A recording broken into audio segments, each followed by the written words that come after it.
हमारे इस खास पेशकश में हम बात करेंगे आगर मालवा जिले की। यहां विधानसभा की दो ही सीटें हैं, पहली आगर विधानसभा और दूसरी सुसनेर आमने सामने। आगर में कांग्रेस ने विपिन वानखेड़े को टिकट दी है, वहीं भाजपा से मधु गहलोत मैदान में है। सुसनेर सीट पर कांग्रेस राणा विक्रम सिंह और भाजपा से भैरू सिंह बापू को टिकट मिली है। शाजापुर से अलग होकर 16 अगस्त 2013 को आगर मालवा राज्य का 51वां जिला बना है। आगर विधानसभा सीट पर कांग्रेस और सुसनेर सीट पर निर्दलीय विधायक हैं। आगर विधानसभा सीट पर एक टोटका आज भी प्रचलित है कि कोई भी विधायक यहां लगातार 2 बार निर्वाचित नहीं हुआ। वैसे आगर विधानसभा सीट को बीजेपी का गढ़ माना जाता है। पिछले विधानसभा चुनाव 2018 में बीजेपी की जीत हुई थी, लेकिन विधायक के देहांत होने के बाद हुए उपचुनाव में कांग्रेस प्रत्याशी की जीत हुई। सीट पर सौंधिया समाज के मतदाताओं की संख्या सबसे अधिक है, उसके बाद ठाकुर वोटर्स का नंबर आता है। यादव मतदाताओं की संख्या भी ठीक ठाक है। तो आज इसी सीट का हम विश्लेषण करेंगे और जानने की कोशिश करेंगे कि इस बार इस विधानसभा सीट पर किस तरह के समीकरण बन रहे हैं। आपको बता दें कि टीवी 24 लगातार आपको मध्य प्रदेश के अलग अलग विधानसभा सीटों की अपडेट्स दे रहा है कि चुनावी हालात वहां पर किस तरह से हैं, किस तरह के सियासी समीकरण हो रहे हैं, और जितने भी सियासतदान हैं पूरी तरह से जोर आजमाइश लगा रहे हैं मध्य प्रदेश की सभी विधानसभा सीटों को फतह करने की। लेकिन आज हमारा फोकस होगा पहले आगर मालवा की सीट पर और उसके बाद दूसरी सीटों पर हम चर्चा करेंगे। तो आगर मालवा सीट का एक छोटा सा समीकरण हमने आपके सामने पेश किया कि वहां पर किस तरह से जो यादव और ठाकुर वोटर्स हैं उनका नंबर आता है और कौन यहां पर निर्णायक भूमिका में साबित होता है सरकार चुनने के लिए, अपने जनप्रतिनिधियों का चुनाव करने के लिए। और आपको एक बार फिर से बता दें कि शाजापुर से अलग होकर 16 अगस्त 2013 को आगर मालवा राज्य का 51वां राज्य बना था। पहले ये राज्य का हिस्सा नहीं था, लेकिन 16 अगस्त 2013 को आगर मालवा राज्य का 51वां जिला बना था। और आगर विधानसभा सीट पर कांग्रेस और सुसनेर विधानसभा सीट पर निर्दलीय विधायक हैं। इसके अलावा यहां पर एक टोटका आज भी प्रचलित है कि कोई भी यहां से लगातार 2 बार जीत कर नहीं पहुंचा है विधानसभा। जी हां, जो विधायक होता है वो सिर्फ पंचवर्षीय होता है, दूसरी बार उसे वोटर्स नंबर नहीं देते हैं, यानी कि चुनाव उसका नहीं हो पाता। ये टोटका इस बार टूट पाता या नहीं, ये फिलहाल देखने वाली बात होगी। और स्क्रीन पर आप देख पा रहे हैं एक छोटा सा इसका समीकरण आपके सामने हम पेश करें 2018, 2013 और उसके पहले के हुए विधानसभा चुनावों का। कौन सी सीट से कौन से प्रत्याशी को किस पार्टी ने मैदान में उतारा था, और जाति प्रतिशत की भी जो रूपरेखा है हम आपके सामने पेश करने की कोशिश कर रहे हैं। और सीधा हम रुख कर लेंगे भोपाल का। हमारे मध्य प्रदेश के पॉलिटिकल एडिटर अतुल विनोद पाठक जी हमारे साथ जुड़ चुके हैं। अतुल जी, आपका बहुत स्वागत है एक बार फिर से हमारे इस खास कार्यक्रम में।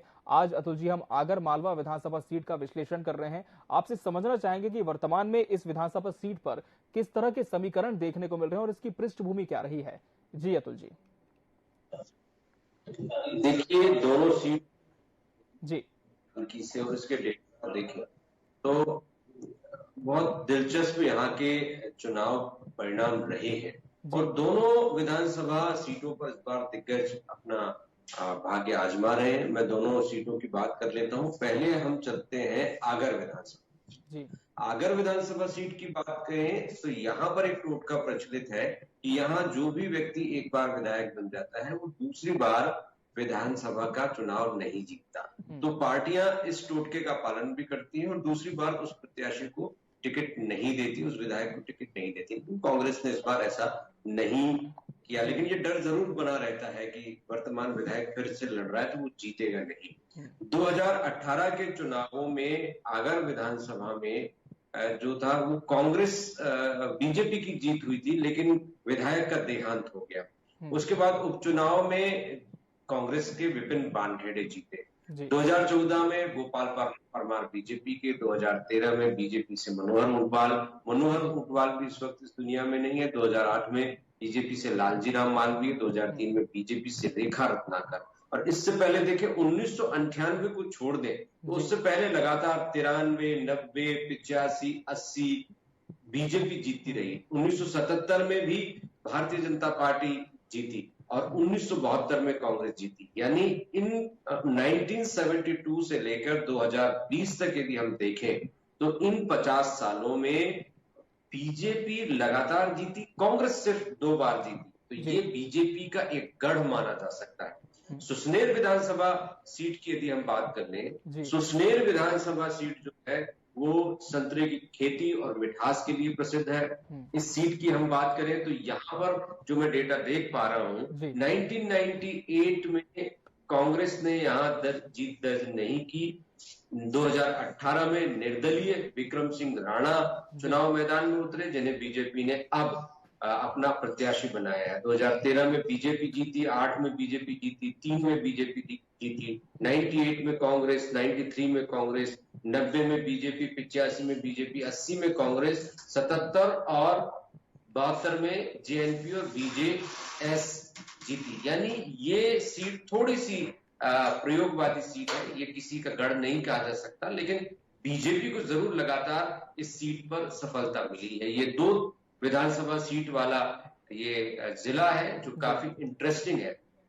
मैं बता दूं यहाँ के प्रत्याशियों के बारे में। आगर सीट की हम बात करें तो मधु गहलोत को यहाँ पर भारतीय जनता पार्टी ने चुनाव मैदान में उतारा है।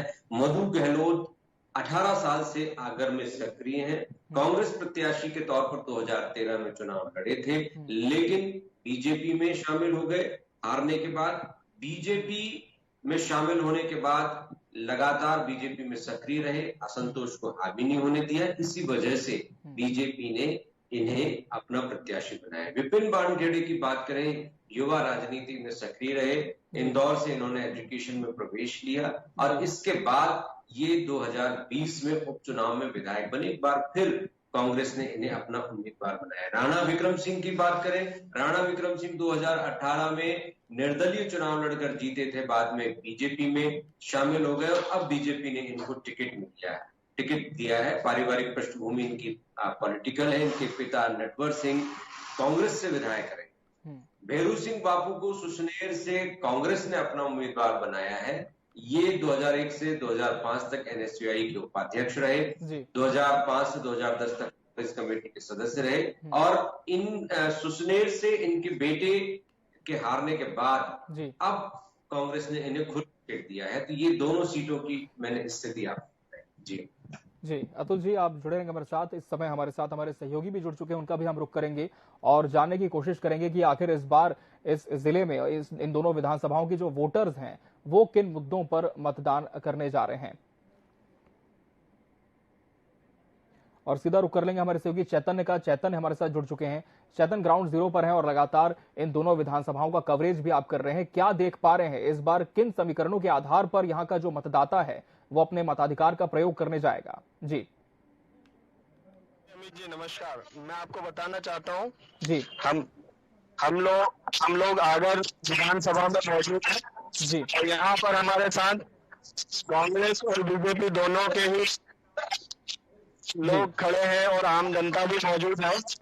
मैं आपको उनसे रूबरू कराता हूँ कि जो विधायक यहाँ पर अवेलेबल है उन्होंने क्या क्या उपलब्धियां करी हैं और जो बीजेपी के पूर्व इतिहास में उपलब्धियां हुई हैं उनके बारे में आपसे चर्चा करना चाह रहा हूं और आपकी बात कराता हूं। जी साहब, आपका क्या शुभ नाम है? मेरा नाम डॉक्टर मुकुल सिंह है और मैं पास में गाँव है, लाला गांव से निवास है मेरा। किसान हूँ मैं। क्या लग रहा है इस चुनाव में? क्या लग रहा है इस चुनाव में आपको कौन टिकट जाएगा? जो भाजपा की जो योजना है 170 करीबन योजना, जो कल्याणकारी योजना है, जो नीचे तक गई है, उनके माध्यम से भाजपा सरकार बना रही है और आगर में भी मधु गहलोत ही विधायक बन रहा है। और योजना मैं आपको बता दूं, बाबूजी कह रहे अभी, जैसे वृद्धा पेंशन है, विधवा पेंशन है, तीर्थ योजना है, लक्ष्मी लाडली योजना है, आयुष्मान कार्ड है, प्रधानमंत्री आवास है, शौचालय है, ऐसी कई अनेक योजना जो भाजपा सरकार ने नीचे तक जो पहुंचाई और लाभ मिला है लोगों को, सम्मान निधि, प्रधानमंत्री, ऐसी कई योजना है। मैं आपके तरफ आता हूँ। आप क्या नाम है साहब आपका? सिंह, सरपंच प्रतिनिधि, ग्राम पंचायत कुलमड़ी से। ओके। क्या आपका क्या मानना है इस बार जो विधायक है उन्होंने क्या क्या उपलब्धियां हासिल की हैं और क्या क्या कमी रह गई है? कौन से बोल रहे? जो अभी विधायक थे अच्छा, विपिन भैया ने आगर के विकास के लिए कुछ भी नहीं किया, सिर्फ एक तो बोर्ड लगाया, विकास आगर विकास के पथ के वो आगे बढ़ रहा है और एक वो प्रतिष्ठा बनाए, वो टैंकर वाले बाबा बने हैं। विपिन भैया ने आगर के विकास के लिए कुछ भी नहीं किया, पंचायतों की जांच बिठाई और उसके लिए कुछ भी नहीं करा। और हमारा मानना है जो बीजेपी शासन में जो काम हुआ है और पंचायतों में विकास हुआ और जमीनी स्तर पे जो गाँव में गरीब से व्यक्ति को प्रधानमंत्री आवास मिला है, उसके लिए हर व्यक्ति की सोच और भाजपा को ही जाती है। लाडली लक्ष्मी योजना के बारे में भी लाडली बहनों काफी गरीब वर्ग की महिलाओं को, लाडली बहनों को बहुत उनके पास पैसा आना चालू हो गया, तो उनके मन घर में जो भी चीजें लगती है उनके पास पैसा आ जाता है, उससे वो ले सकते हैं। मैं आता हूं आपके पास। अब हमारे साथ कांग्रेस के भी। हाँ सर। जी साहब, आपका क्या शुभ नाम है? बताएं क्या क्या विकास के क्या क्या मुद्दे कांग्रेस सरकार जब भी आई, जब आगरा जिले में काम हुआ है और विकास हुआ है। यह सवाल आगर ने जिला जरूर बनाया, शिवराज सिंह जी ने जिला जरूर बनाया, शिवराज सिंह जी ने जिला जरूर बनाया, पर ग्रामीण स्तरों पर कोई काम नहीं हुआ है। जो चाहिए शिक्षा का, स्वास्थ्य का और परिवहन का, वो कोई व्यवस्था नहीं है जिले में। कमलनाथ जी की जो 13 महीने की सरकार रही थी, उसमें क्या क्या उपलब्धियां रही? 13 महीने की सरकार में उन्होंने गौशालाएं बहुत अच्छी तरह से आगर जिले में बनी है, जो प्राथमिकताओं के साथ उपलब्ध है। और अब वो बंद है या चालू है तो सरकारी बता सकती है। आपको क्या लग रहा है इस बार कौन जीतेगा? इस बार देखो कोई भी जीत सकता है, टक्कर तो है, पर उम्मीद तो कांग्रेस के करते हैं। कितनी टिकट की अपेक्षा है मध्य प्रदेश में? हम तो चाहते हैं कि 150 और आगर और सुसनेर विधानसभा दोनों में ही कांग्रेस जितना चाहिए कांग्रेस। और जो निर्दलीय जो भर रहे हैं, निर्दलीय जो चुनाव लड़ रहे हैं टिकट, जी मैं उनके बारे में बोलना चाहता हूँ। जैसे स्वास्थ्य के बारे में बोला है में जो सरकारी हॉस्पिटल जो स्वास्थ्य केंद्र है, जैसे आप देखेंगे, आप भी गए होंगे, उज्जैन में भी ऐसी व्यवस्था नहीं है। ये आप भी मानते हैं, सभी मानते हैं। और हमारे यहाँ आगर में बाबा बैजनाथ के यहाँ जो शिवराज में जो इतनी बड़ी सौगात दी है, 18 करोड़। अभी मैं गया था जिला चिकित्सालय भी मैं गया था, वहां पर मैंने देखा आपका जो स्कैन, बताइए वहाँ पे कौन सी मशीन नहीं है? स्कैन जो मशीन है, जो अल्ट्रासाउंड जिससे होता है, वो बंद पड़ी हुई। नहीं सर, बाहर स्कैन मशीन थी, वो बंद हो गई है। एक ही मशीन है आगर में, वो शासकीय हॉस्पिटल में, और व्यवस्था सुचारू रूप से चल रही है। शिक्षा के बारे में भी ये प्रश्न है कि चाहे बीजेपी की सरकार हो या कांग्रेस की केंद्र की सरकार हो, कुछ भी, यदि आप नौजवानों को बैंक से लोन देते हो तो या तो उनका वो माफ कीजिए ब्याज, और नहीं तो उनको हद कचरे में मत डालिए या लोन ही देना बंद कर दीजिए। विदेशों के भेजने के नाम पे लोन दे रहे हो, ये खराब काम है। हमारे साथ कुछ और भी साथी हैं, मैं उनसे भी चर्चा करता हूँ। जी साहब, आपका क्या शुभ नाम? नारायण सिंह। नारायण सिंह जी। नारायण सिंह जी, आपको क्या लगता है कौन विधायक बनेगा, कौन विधायक नहीं बनेगा? शिक्षा कितनी है, कौन कितना पढ़ा लिखा है? चलिए, तो बहुत सारे जमीनी मुद्दे हैं जिसे लेकर जो इन दोनों विधानसभाओं के वोटर्स हैं वो अपने मताधिकार का प्रयोग करने जा रहे हैं। आपका बहुत शुक्रिया हमसे जुड़ने के लिए और लोगों की बात पहुंचाने के लिए। अतुल जी, जिस तरह से हमारे सहयोगी चर्चा कर रहे थे, इससे एक बात साफ है कि स्वास्थ्य का मुद्दा, विकास का मुद्दा जिस तरह से हर विधानसभा में हावी होता है, इस बार भी यहां पर देखने को मिलेगा। लेकिन इस बार एक और यहां पर जो समीकरण है वो निर्दलीय लेकर आ रहे हैं। क्या लगता है, जो दोनों ही मजबूत दल हैं, उन्हें ये निर्दलीय किसी तरह की टक्कर दे सकते हैं दोनों विधानसभाओं में? नहीं, देखिए, निर्दलियों की जी, दलियों को कमजोर नहीं आंकना चाहिए। बीजेपी के जो वर्तमान प्रत्याशी हैं वो खुद निर्दलीय उम्मीदवार के तौर पर पिछले चुनाव में उतरे थे और जीत हासिल की। जी, इसका मतलब ये है कि भारतीय जनता पार्टी के कमल के निशान या कांग्रेस पार्टी के पंजे से बंधे हुए नहीं है। जी, वो उस निशान का भी चयन कर सकती है जो उसके लिए उसे उपयुक्त नजर आता है। जी, निशान या पार्टी का बैनर बहुत आवश्यक नहीं है। यदि व्यक्ति का चेहरा अच्छा है तो आगर मालवा और सुसनेर की जनता उस व्यक्ति को वोट देने से नहीं हिचकिचाती और इसके लिए वो प्रयोग भी करती है। निश्चित रूप से निर्दलियों की अपनी एक भूमिका यहाँ पर रहने वाली है। बिल्कुल, तो निर्दलियों की भी यहाँ पर एक भूमिका रहने वाली है और दोनों ही दल को ये जो निर्दलीय प्रत्याशी हैं वो कड़ी टक्कर देते हुए नजर आएंगे। तो हमारे इस सेगमेंट में हमने बात की आगर मालवा जिले के विधानसभा सीटों की कि इसके अंतर्गत किस तरह से 2 विधानसभा सीटें आती है, इसका इतिहास हमने आपको बताया और मौजूदा समीकरण से आपको रूबरू कराया। अतुल जी, आप जुड़े रहेंगे हमारे साथ। हम यहां पर एक छोटे से ब्रेक के लिए रुकने जा रहे हैं और ब्रेक के बाद हम चर्चा करेंगे मध्य प्रदेश की एक और विधानसभा सीट की। यहां रुकेंगे एक ब्रेक के लिए, ब्रेक के बाद हम जल्द लौटेंगे।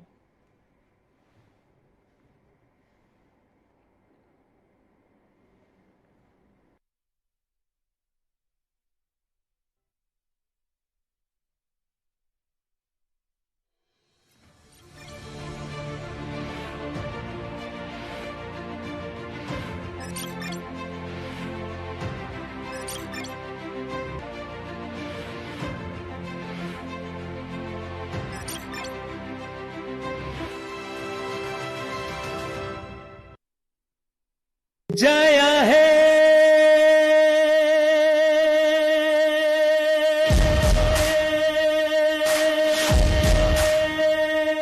मैं भारत लाऊं, भारत है मन में, मैं ताकत लाऊं, ताकत है मन में, मैं भारत लाऊं, भारत है मन में, मैं ताकत लाऊं, ताकत है मन में।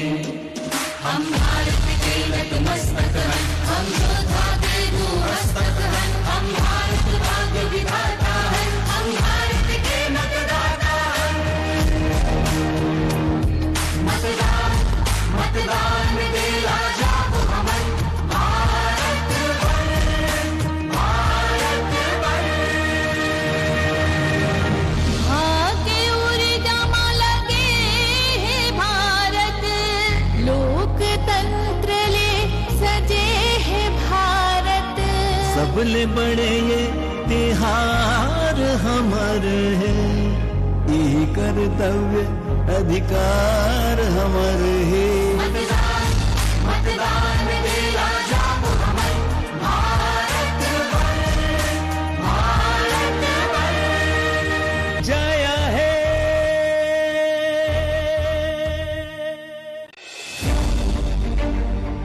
चुनाव वायदे और दावे, उम्मीदवारों के कितने नेक हैं इरादे।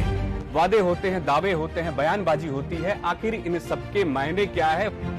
घोषणाएं और हकीकत, जमीनी सच्चाई बेहिचक।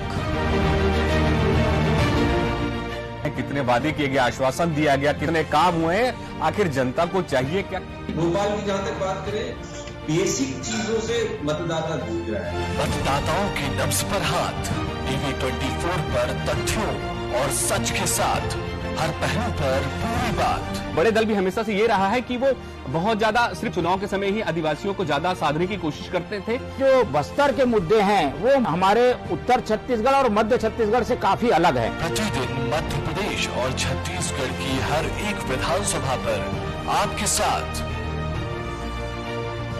चुनाव की बात मोहित साहू के साथ, सिर्फ टीवी 24 पर हर रोज।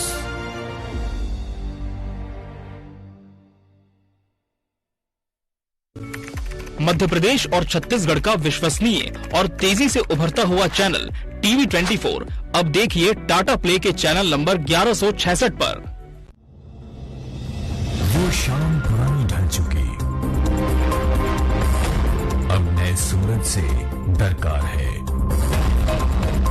चाहिए एक तलबगार सच का,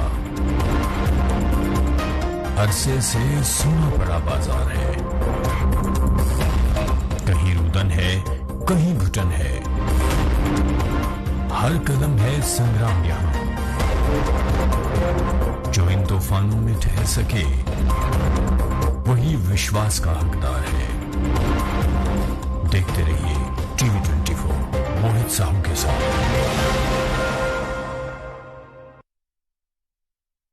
राजनीतिक खेल है शह और मात का, घात और प्रतिघात का। राजनीति के खेल में कौन है राजा, कौन है प्यादा, कहां टूटी है संयम की मर्यादा, जनता में कौन लोकप्रिय है ज्यादा। बताएंगे सच पूरा, कभी नहीं आधा। अपने दर्शकों से हमारा है ये वादा। टीवी 24। वो शाम पुरानी ढल चुकी,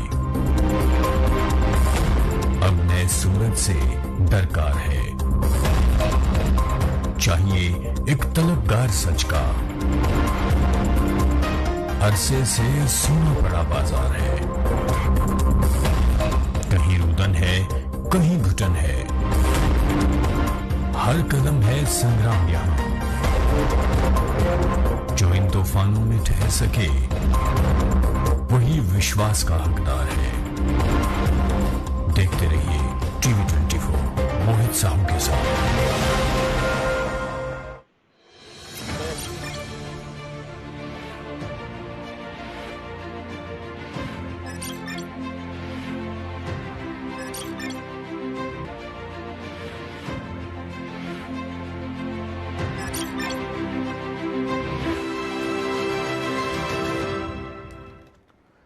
ब्रेक के बाद एक बार फिर आपका स्वागत हमारे इस खास पेशकश में। चुनावी वादे कितने पूरे कितने अधूरे। जी हाँ, चुनाव से पहले विभिन्न राजनीतिक दल अपनी बातें करते हैं, अपने वादे करते हैं, लेकिन जब सत्ता में आ जाते हैं उसके बाद कितना इन वादों पर अमल होता है, ये हम जानने की कोशिश इस कार्यक्रम के माध्यम से करते हैं। ब्रेक पर जाने से पहले हमने चर्चा की थी आगर मालवा की, जिसके अंतर्गत 2 विधानसभा सीटें आती हैं, और अब हम रुख करने जा रहे हैं रीवा का। जी हाँ, रीवा जो कि मध्य प्रदेश की एक और अहम विधानसभा सीट है, और इसके अंतर्गत आपको बता दें इस जिले के अंतर्गत 8 विधानसभा सीटें आती हैं। उनके नाम आपको बता दें, रीवा के अंतर्गत जो 8 विधानसभा की सीटें आती हैं उनमें सिरमौर, सिमरिया और इसके अलावा कुछ और विधानसभा सीटें हैं जिस पर आज हम चर्चा करने जा रहे हैं। और ये विधानसभा सीटें भी काफी निर्णायक मानी जाती हैं। त्योंथर, मऊगंज, देवताला, मनगवा, रीवा और गुड़। साल 2018 में जिले की सभी 8 सीटों पर बीजेपी ने कब्जा किया था। सफेद शेर और रीवा राजघराने को लेकर इसकी अलग पहचान है, लेकिन वर्तमान में बन रहे हालात और कुछ समय पहले आए निकाय चुनाव के नतीजों के बाद समीकरण बदलने के आसार नजर आ रहे हैं। ऐसे में सवाल उठता है कि क्या 2023 में एक बार फिर बीजेपी पूर्ण बहुमत से जिले में आएगी। जिले की 8 विधानसभा की बात करें तो साल 2018 में सभी सीटों पर बीजेपी ने बहुमत से जीत हासिल की थी। सिरमौर से दिव्यराज सिंह, सिमरिया से केपी त्रिपाठी, त्योंथर से श्यामलाल द्विवेदी, मऊगंज से प्रदीप पटेल, देवतालाब से गिरीश गौतम, मनगावा से पंचूलाल प्रजापति, रीवा से राजेंद्र शुक्ला और गुड़ से नागेंद्र सिंह विधायक बने हैं। हमारे साथ हमारे पॉलिटिकल एडिटर अतुल विनोद पाठक जी लगातार जुड़े हुए हैं। अतुल जी, जिस तरह से हमने देखा है कि रीवा के अंतर्गत जो 8 सीटें आती हैं इनमें बीजेपी का कब्जा हुआ है, लेकिन बीजेपी के इस गढ़ को तोड़ पाना क्या इस बार कांग्रेस के लिए आसान साबित होगा, या फिर चुनौतियां पिछले विधानसभा चुनाव की तरह ही नजर आ रही है यहाँ पर? जी अतुल जी। 18 की हम जी सरकार भले मध्य प्रदेश में, रीवा जिले ने बीजेपी को जो प्रतिष्ठा किया था, चाहे अन्य किसी जिले में 8 सभा बीजेपी के खाते में गई, तो ये अपने आप में बीजेपी के लिए बहुत बड़ी उपलब्धि। 8 विधानसभा सीटें पाने के बाद बीजेपी ने यहाँ से जो विधायक रहे उनको विधानसभा का स्पीकर पद भी सौंपा। तो निश्चित रूप से भारतीय जनता पार्टी ने जब सरकार बनी तो यहाँ पर स्पीकर का पद दिया, लास्ट में राजेंद्र शुक्ल को जनसंपर्क मंत्री का पद भी दिया। तो बीजेपी ने कोशिश जरूर की कि यहाँ पर पावर दिया जाए ताकि इसका लाभ विधानसभा चुनावों में हो। तो सिरमौर, सिमरिया, त्योंथर, मऊगंज, देवताला, मनगवा, रीवा और गुड़, ये 8 सीटें हैं। 8 सीटों पर भारतीय जनता पार्टी ने चुनाव परिणाम अपने पक्ष में किए थे। अब एक एक सीट की हम यदि बात करें तो बड़ा रोचक ही मुकाबला इन सभी सीटों पर इस वक्त होने जा रहा है, क्योंकि कांग्रेस और बीजेपी अब कांटे के मुकाबले में है। जो पिछली बार माहौल था बीजेपी के पक्ष में विंध्य के गढ़ में, वो माहौल अब बीजेपी के पक्ष में दिखाई नहीं देता, और यहाँ पर कांग्रेस भी बराबरी से चुनाव मैदान में है। तो राजेंद्र शुक्ल, रीवा की हम बात करें, यहाँ से राजेंद्र शुक्ल जो है वो जीते थे, अभय मिश्रा चुनाव हारे थे। राजेंद्र शुक्ल बी पढ़े लिखे हैं और वर्तमान में जनसंपर्क मंत्री हैं। 1 महीने पहले ही राजेंद्र शुक्ल को मंत्री पद पर बैठाया गया। इससे पहले भी बीजेपी की सरकारों में राजेंद्र शुक्ल के पास मंत्रिमंडल में महत्वपूर्ण विभाग थे। इस बार जब 2020 में सरकार बनी थी तो राजेंद्र शुक्ल को मंत्री पद नहीं मिला था, लेकिन लास्ट में रीवा को संतुष्ट करने के लिए राजेंद्र शुक्ल को मंत्री बनाया गया। इनके सामने राजेंद्र शर्मा चुनाव मैदान में है, ये भी इंजीनियर है। तो 2 इंजीनियर्स के बीच में रीवा में चुनाव मुकाबला है, और दोनों ही प्रयोगवादी नेता हैं। जो राजेंद्र शर्मा है वो 2008 में विधानसभा चुनाव लड़ चुके हैं, सफलता नहीं मिली। महापौरी लड़ी, फिर भी सफलता नहीं मिली, लेकिन उन्हें फिर से कांग्रेस ने टिकट दिया है। कांग्रेस को उम्मीद है कि उनको फिर से मौका मिलेगा। नागेंद्र सिंह की हम बात करें, गुड़ से यहाँ पर लगातार जीतते रहे नागेंद्र सिंह।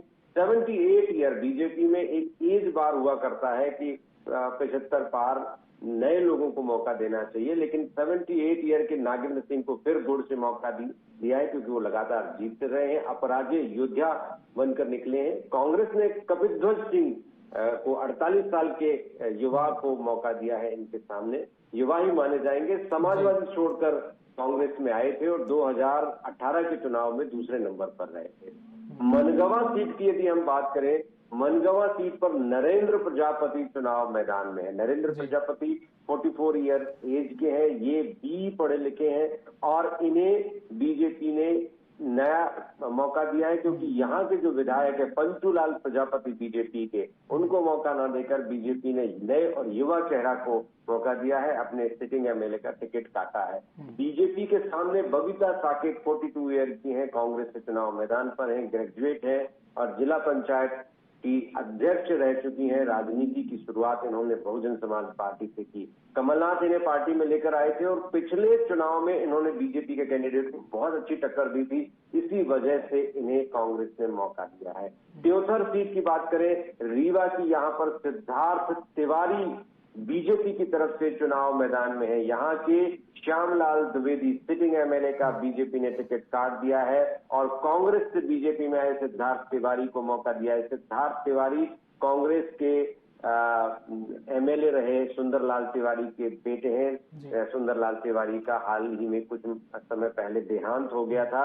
उनके जो दादाजी हैं श्रीनिवास तिवारी, वो भी कांग्रेस के कद्दावर नेता रहे हैं। तो कांग्रेस की परिपाटी से निकले परिवार के पोते को बीजेपी ने चुनाव मैदान में मौका दिया है अपने विधायक का टिकट काटकर। रमाशंकर पटेल कांग्रेस से चुनाव मैदान में है त्योथर से। आगे बढ़े सेमरिया से केपी त्रिपाठी चुनाव मैदान में है। केपी त्रिपाठी बीजेपी के सिटिंग एमएलए भी हैं, उन्हें फिर से मौका मिला है। अभय मिश्रा को कांग्रेस ने मौका दिया है। सिरमौर से दिव्यराज सिंह सिटिंग एमएलए, यहाँ के राज परिवार से आते हैं, उनको बीजेपी ने फिर से मौका दिया है। पिछली बार भी चुनाव जीते हैं। राम गरीब कौल को कांग्रेस ने मौका दिया है। मऊगंज की बात करें, प्रदीप पटेल को यहाँ पर बीजेपी ने मौका दिया है। प्रदीप पटेल सिटिंग एमएलए हैं और उनको एक बार फिर मौका दिया गया है। मऊगंज को इन्होंने नया जिला बनाने में महत्वपूर्ण भूमिका अदा की थी। कांग्रेस ने यहाँ पर सुखेंद्र सिंह बन्ना को टिकट दिया है। ये क्षेत्र के बड़े चेहरे हैं और 2018 में बहुत कम अंतर से हारे थे। देवतालाब की बात करें तो यहाँ पर गिरीश गौतम फिर से चुनाव मैदान में है। आपको बता दूं, गिरीश गौतम वर्तमान में मध्य प्रदेश विधानसभा के अध्यक्ष हैं, कम्युनिस्ट नेता रहे हैं। बीजेपी में शामिल होने के बाद भी लगातार जीतते रहे हैं। पिछले चुनावों में बहुत कम अंतर से ये जीते थे, लेकिन फिर से चुनाव मैदान में। और इनके सामने पद्मेश गौतम, एक युवा प्रत्याशी चुनाव मैदान में है कांग्रेस की तरफ से। भाजपा के दिग्गज नेता इनके परिवार के लोग रहे हैं और सीट जीतने के लिए कांग्रेस ने इसी परिवार से सदस्य को मौका दिया है। तो यहाँ पर पद्मेश गौतम कांग्रेस की तरफ से चुनाव में जी। अतुल जी, आप जुड़े रहेंगे हमारे साथ। इस समय हम रुक कर लेंगे हमारे सहयोगी का मोहम्मद शफीक खान हमारे साथ जुड़ चुके हैं रीवा से। मोहम्मद शफीक, जिस तरह से हम देख रहे हैं कि चुनावी मुद्दे काफी हावी तो हैं, लेकिन बीजेपी का गढ़ यह बन चुका है। अब जो इस जिले की 8 विधानसभा सीटें हैं, वहां इस बार आप क्या देख पा रहे हैं? जनता से भी बात करें कि कौन कौन से मुद्दे इस बार हैं जिन्हें लेकर जनता बहुत ज्यादा संजीदा है। जी जनाब, बिल्कुल सही कह रहे हैं। प्रदेश पूरा बीजेपी का गढ़ बन चुका है जी। चुनाव में 8 से 8 बीजेपी का कब्जा रहा है जी। अभी देखी जा रही है, कांग्रेस का लोगों का रुझान तो है, पर अभी उतना रुझान खुलकर नहीं आ पा रहा है कि कांग्रेस के पक्ष में। हमारे साथ और सारे लोग जो हुए उनसे ही बात नहीं है।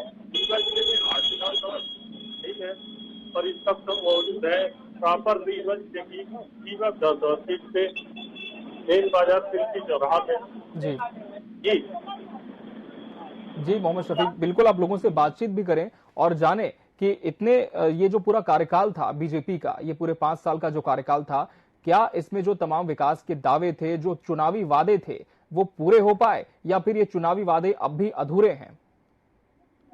जी बिल्कुल, हम बात करेंगे। हमारे साथ और सारे लोग हैं। चाचा, ये बताइए कि आप इसी विधानसभा क्षेत्र से हैं?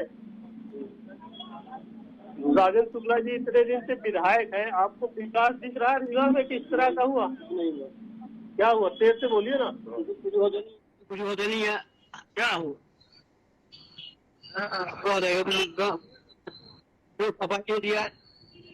सफाई नहीं हो रही। चलिए हम और लोगों से बात करते हैं जी।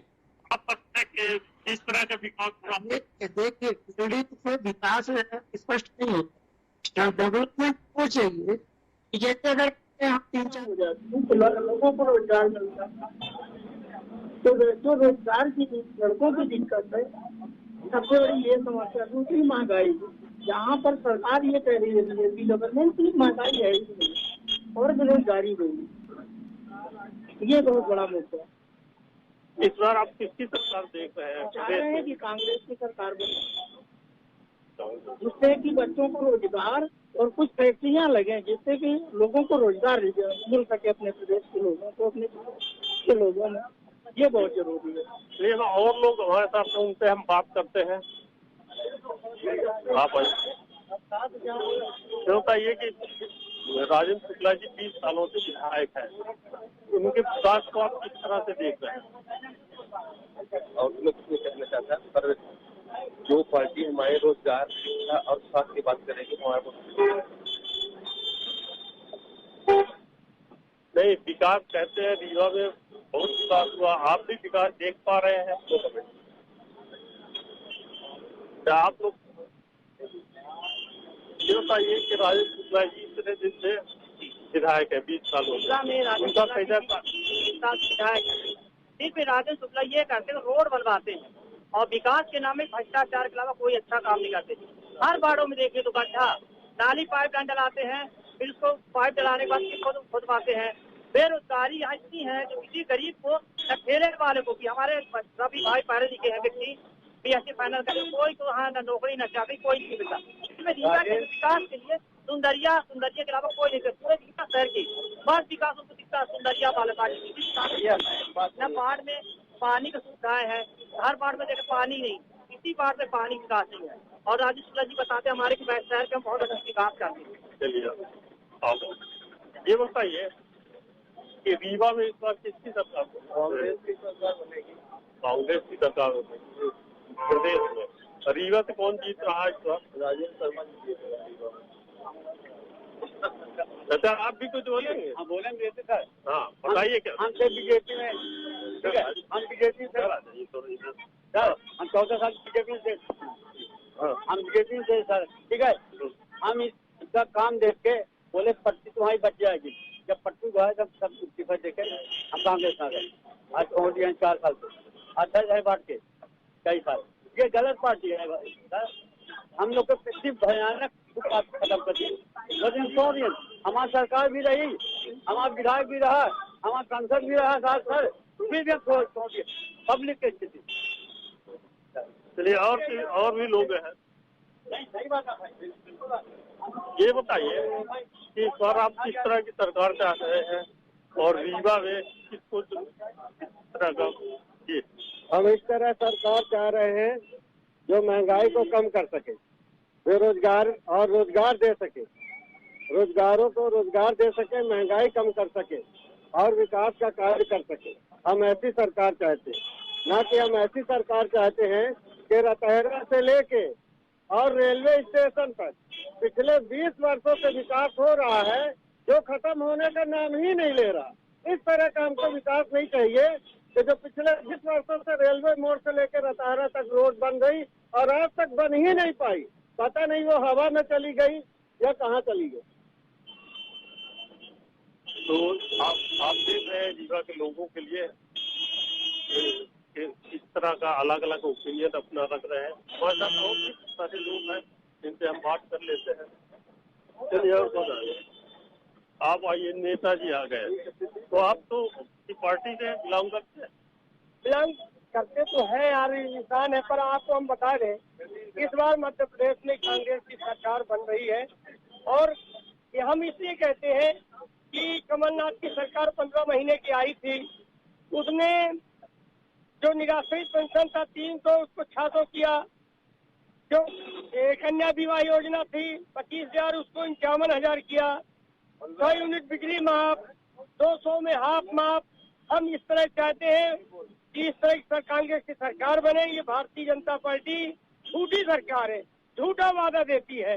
अरे तो इसी तरह के बातें तो भाजपा सरकार कर रही है, वो अभी लाडली बहना और इस तरह के दे रहे हैं, उसको आप कैसे डिपेंड? देखिए झूठ बोलते हैं।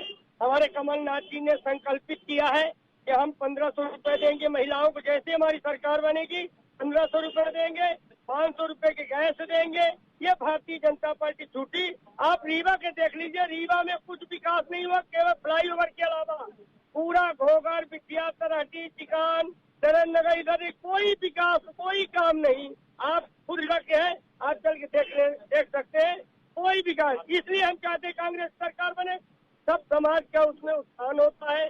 गरीबों को, किसानों को, हर आदमी को, किसानों का कर्जा माफ होता है। कांग्रेस पार्टी आएगी, किसानों का कर्जा माफ होगा। इसलिए हम चाहते हैं कि इस बार रोटी पलटनी चाहिए, कांग्रेस की सरकार बननी चाहिए। और सारे लोग हैं, आइए अब आ जाइए सामने। रीवा में किस तरह का विकास आप देख पा रहे हैं और प्रदेश में किस तरह की सरकार बन रही, किसकी सरकार बन रही है? भैया पहली चीज तो मैं आपको बताऊं, मैं रीवा का हूँ नहीं, मैं सियावल विधानसभा से आता हूँ, सिंगरौली जिला है हमारा। बिल्कुल ठीक है। मैं कुछ साल पहले रीवा आया करता था, तो यहाँ पे नाली और गंदगी रहा करता था। मैं ना ही बीजेपी का हूँ ना ही कांग्रेस का, लेकिन आज रीवा में देखता हूँ तो हमें लगता है कि आप सिंगरौली से कटनी तक चले जाइए, रीवा से अच्छा कोई शहर नहीं है। आप ये पूरे शायद यहाँ से वहाँ तक कहीं नहीं बने जो राजेंद्र शुक्ला जी ने किया है। मैं तो सिर्फ देखने वाला हूँ, यहाँ आता हूँ, बिजनेस करता हूँ, लेकिन रीवा में इतनी गंदगी, इतना भ्रष्टाचार यहाँ पर, गली गली में बिल्कुल कचरे रहा करते थे। लेकिन आज रीवा को आप देखिए, आप खुद बता दीजिए पहले रीवा क्या था, आज रीवा क्या है।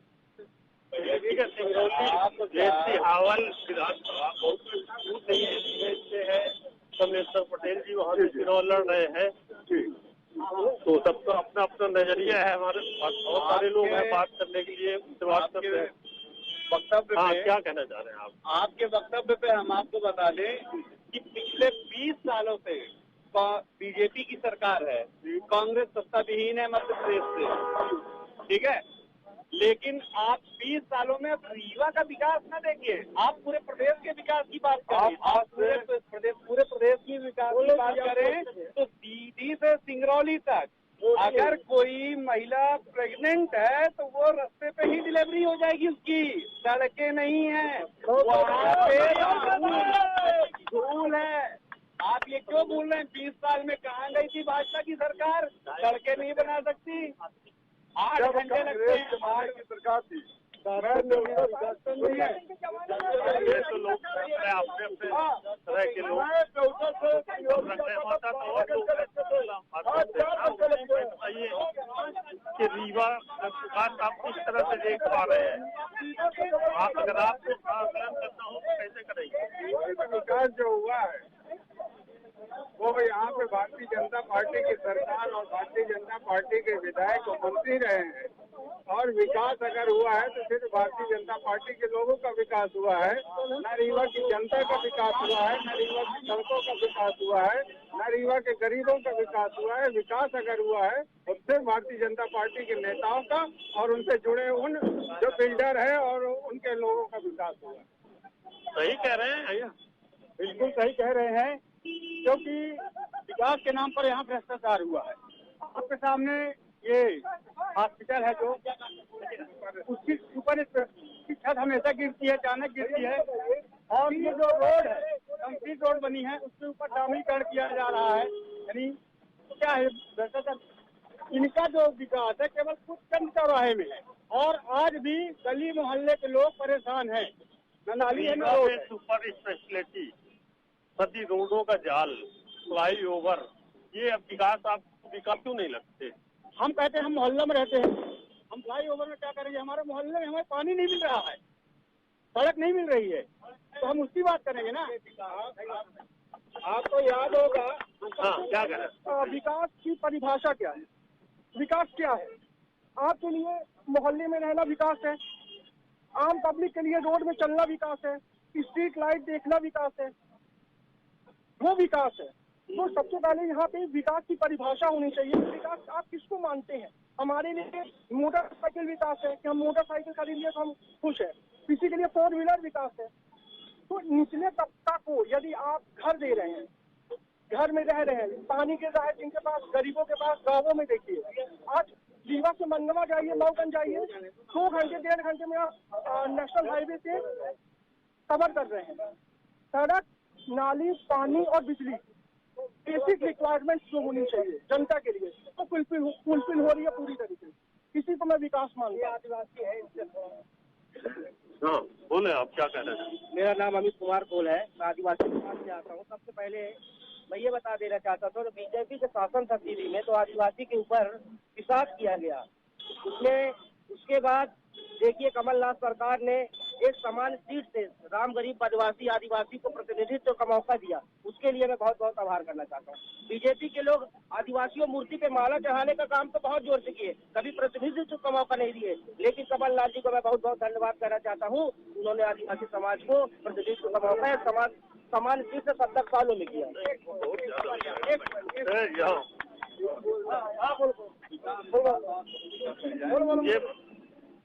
ये बताइए कि चुनाव हो रहा है इस बार, आप रीवा विधानसभा से हैं? रीवा विधानसभा से हैं।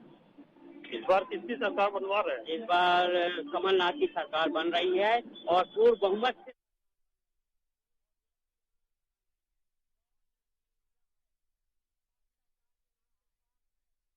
बनाए जा रहे हैं, न कि एक फैक्ट्री यहाँ तक दिया गया रोजगार के लिए। पढ़े लिखे लोग पलायन कर रहे हैं बाहर। परिवर्तन रीवा में हो सकता है। मोहम्मद शफीक, आप हमसे जुड़े, जनता की आपने बात सुनी और हम तक भी पहुंचाई, आपका बहुत बहुत शुक्रिया हमसे जुड़ने के लिए। तो निश्चित तौर पर अतुल जी, जिस तरह से हम देख पा रहे थे कि जनता भी चाह रही है कि इस बार रीवा में बदलाव हो, क्या लगता है ये बदलाव जो अधूरे वादे हैं उनकी वजह से होना जरूरी है, या फिर एक तरह से एंटी इनकम्बेंसी की स्थिति भी इन 8 सीटों पर देखने को मिल रही है? नहीं, देखिए निश्चित रूप से जब लंबे समय से किसी एक पार्टी को प्रतिनिधित्व मिलता है तो उसके प्रति विरोध के इस तरह के स्वर देखने को मिलते हैं। लेकिन कुछ लोगों के बयानों से ये नहीं कहा जा सकता कि किसी के विरोध में या किसी के समर्थन में हवा बह रही है। हमारे संवाददाता जब कहीं खड़े होते हैं तो हम ये दावे से नहीं कह सकते कि उन लोगों में किसी पार्टी विशेष के लोग हैं, आम जनता के लोग हैं, किसी खास विचारधारा के लोग हैं। तो ये तो जनता ही तय करेगी किसके पक्ष में हवा है और किसके विरुद्ध है। चंद लोगों के माध्यम से हम ये कभी दावा नहीं करेंगे अपने चैनल के माध्यम से, ये तमाम मतदाताओं की आवाज है। क्योंकि वोटर्स की अगर हम आबादी देखें तो हर विधानसभा में लाखों की संख्या में लोग हैं जो वोटिंग करते हैं। चंद लोग उनकी आवाज नहीं बन सकते, महिलाओं की आवाज नहीं बन सकते, क्योंकि महिलाएं भी बराबरी के हकदार हैं वोटिंग के भी। तो राजेंद्र शुक्ला की जहां तक बात है, राजेंद्र शुक्ला एक सजग जनप्रतिनिधि वहां पर माने जाते हैं। कांग्रेस भी राजेंद्र शुक्ला को कड़ी टक्कर देती है। लेकिन असल बात क्या है, ये राजनीतिक दलों को समझने की जरूरत है। बीजेपी और कांग्रेस अल्टरनेट, जनता ने या तो बीजेपी को मौका दिया या कांग्रेस को मौका दिया। रीवा में यदि विकास के पैरामीटर्स पर अभी भी लोगों की उम्मीदें पूरी नहीं हुई है तो दोनों ही दल इसके लिए जिम्मेदार माने जाएंगे, क्योंकि दोनों ही दलों को प्रतिनिधित्व मिला। कांग्रेस की बात करें तो कांग्रेस को भी लगातार रीवा में जनता ने प्रतिसाद दिया। सुंदरलाल तिवारी हो रीवा जिले में, उनके दादा श्रीनिवास तिवारी हो विधानसभा अध्यक्ष रहे, रीवा के सफेद शेर कहे जाते रहे। तो विकास को लेकर दोनों ही दलों की जिम्मेदारी बनती थी। रीवा बघेलखंड विंध्य क्षेत्र के मुख्यालय को जो चीज मिलनी चाहिए थी वो नहीं मिल सकी। और सबसे बड़ी बात, इंटरेस्टिंग बात यह है कि बीजेपी और कांग्रेस के नेताओं की क्रेडिबिलिटी यहाँ पर नहीं है। वही नेता बीजेपी का झंडा थामता है, कांग्रेस से टिकट पा जाता है, कांग्रेस का झंडा थामता है, बीजेपी से टिकट पा जाता है। तो नेता तो वही है जो इधर से उधर घूमते रहते हैं। जनता किस पर भरोसा करे? जिनको वो जनप्रतिनिधि मानती है, जिन्हें जनता का प्रतिनिधि बनकर सदस्य क्षेत्र विकास की आवाज उठाने का मौका देती है, जब वो विकास की आवाज बन पाते हैं, ये सबसे बड़ा मुद्दा होता है। बिल्कुल अतुल जी, तो कहीं ना कहीं रीवा की जो 8 सीटें हैं, इनमें जो चुनावी वादे हैं वो बहुत हद तक अधूरे नजर आए। बहरहाल चुनाव की उल्टी गिनती शुरू है, एक बार फिर से वोटिंग होनी है। देखना होगा कि इस बार जो वादे हैं उसे पूरा करने में आगे चल के जो जनप्रतिनिधि हैं वो कितने सफल हो पाते हैं। अतुल जी, आप हमसे जुड़े, सीटों का विश्लेषण आपने किया, आपका बहुत बहुत धन्यवाद हमसे जुड़ने के लिए। और इसी के साथ हमारी इस खास पेशकश में आज के लिए फिलहाल इतना ही। अगले एपिसोड में हम फिर हाजिर होंगे मध्य प्रदेश की किसी बड़ी विधानसभा सीट के विश्लेषण के साथ। तब तक के लिए दीजिए इजाजत, नमस्कार।